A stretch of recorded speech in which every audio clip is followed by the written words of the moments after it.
Just allow me to welcome everybody to tonight's reorganization meeting for the town of Clarkstown. Whether you're here in Town Hall or like the hundreds that are participating from the comfort of your home, watching this on Facebook and by webinar, I want to thank and recognize all my colleagues on the town board for their friendship, for their partnership and working together. I also want to recognize all of those that are in attendance and thank you all for being here. And thank the people for listening. We really wanted to kind of keep the attendance down, and we've got a good presence on Facebook and online tonight, but not a lot of people here. So it's really great to see that people are being safe.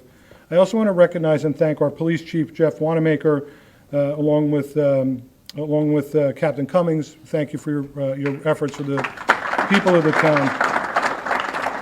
Our town justices as well, former Judge Johns, who's now our town attorney, flipping jobs with Leslie. So Leslie, our town justice, Scott as well, congratulations. And my good friend and our highway superintendent, Bob Malone, who I very much enjoy working with, who's really a great highway superintendent, has done a great job. Let's thank and congratulate them as well. I see a lot of staff here. I'd be remiss if I didn't thank all of our staff. We've got exceptional staff within the town of Clarkstown, and I'm so grateful for all of your efforts. I see a number of folks here, from our fire inspector to the head of our CSEA and a number of other folks, town employees, and many that are watching, many of our department heads. I asked them not to come tonight and to watch it remotely, so I want to thank all of our department heads. I see some that are here, but a number that listened, so let's thank all of our staff as well for all their efforts. So as we gather here tonight, marking a new year, I can't help but start with noting how the way that we think, talk, and even measure time has often been molded by this pandemic. We categorize events as pre or post-COVID, and please God, it'll be post-COVID soon.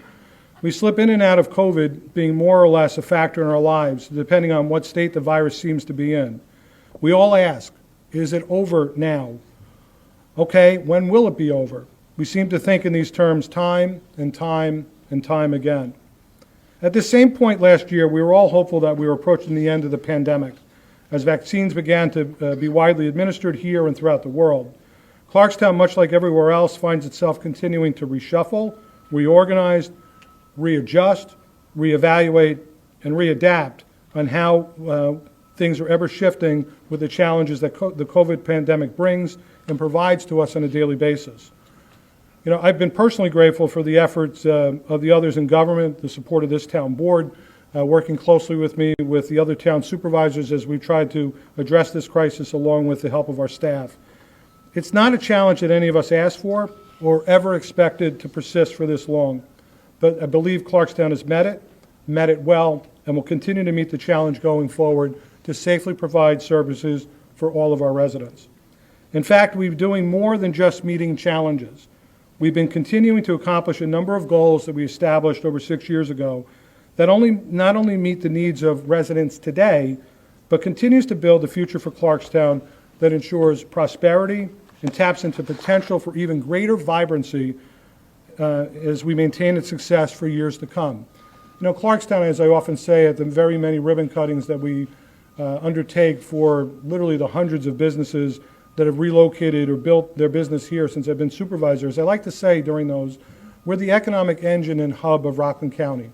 Over 60% of the commercial ratables of Rockland are right here in the town of Clarkstown. And that's really something that's super important and something that we've really put a focus on. And in order to make sure that our business community is going to thrive, we had to really take a look at town government. Take our town finances, for example. When I took office in 2016, I knew that we had inherited an imbalanced budget to deal with in the short term. What I learned as I went along was how much it had really saddled us with long-term structural deficiencies driven by high labor costs, a decent amount of bloat, and an approach to governance that sometimes fell comfortably back on doing things, quote, the way that they'd always been done. It really was one heck of a knot to untie. Now, as I enter my 7th year as town supervisor, I can confidently say that we've completely turned a lot of things around. For the 3rd year in a row, the town's general fund will see a surplus. That hasn't been done in 20 years. Let me repeat that. For the 3rd year in a row, we've balanced our budget and we have a surplus. It hasn't happened since 2001, 2001, and 2002. And that's due to the efforts of this board working with my administration. When you manage finances well, it opens a lot of doors. Since 2016, we've successfully secured almost $20 million in grant funds, enabling us to pare down our long-term costs associated with borrowing for our infrastructure projects.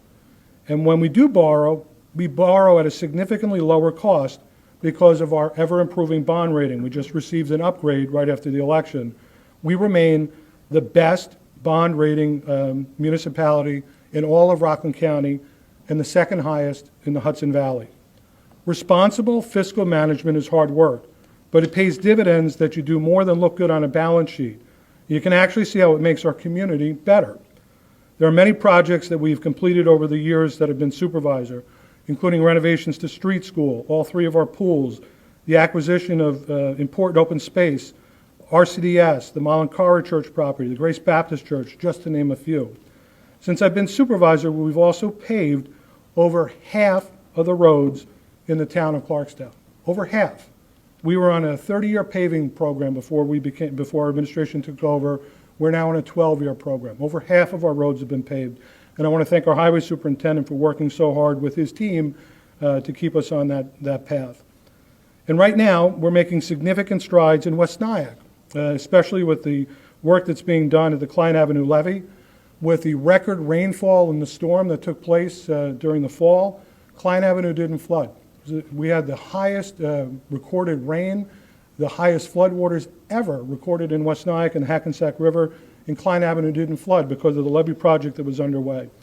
We're making significant improvements into the downtown area in West Nyack with Phase 1 revitalization underway and Phase 2 expected to start by the end of this year. And we're all excited about the town's pickleball complex and additional projects like the Parrott Road expansion that will fix a problem that's existed since I was a kid. When you have the ability to do more to enhance your parks, your roads, and your community assets while completing projects that solve long-standing problems like flooding, we're also blessed to conserve open space and provide a fertile environment for economic development. In the past 2 years, our local economy hasn't just survived through COVID. We've been very nimble and skillfully found a way for businesses to thrive right here in Clarkstown.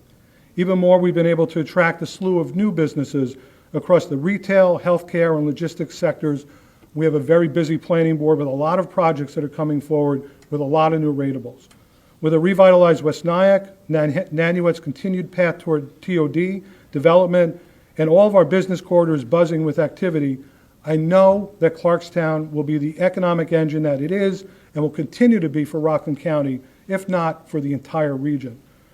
The essential ingredient to Clarkstown's success remains that which has sustained us for generations, the people of the town of Clarkstown.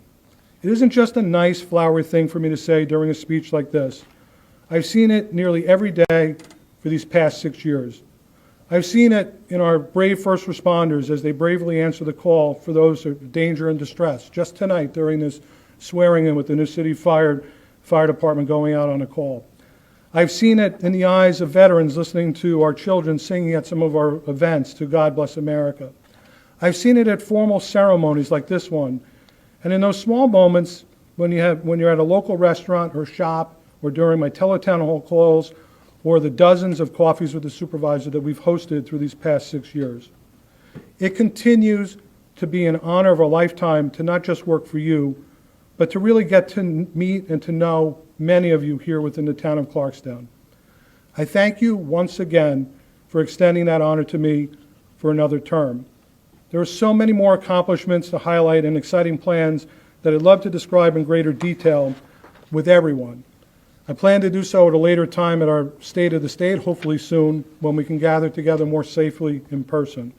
Until then, I ask everybody to please be safe and healthy and enjoy the new year. God bless you, God bless the United States of America, and God bless our wonderful and beloved hometown, Clarkstown. Thank you all.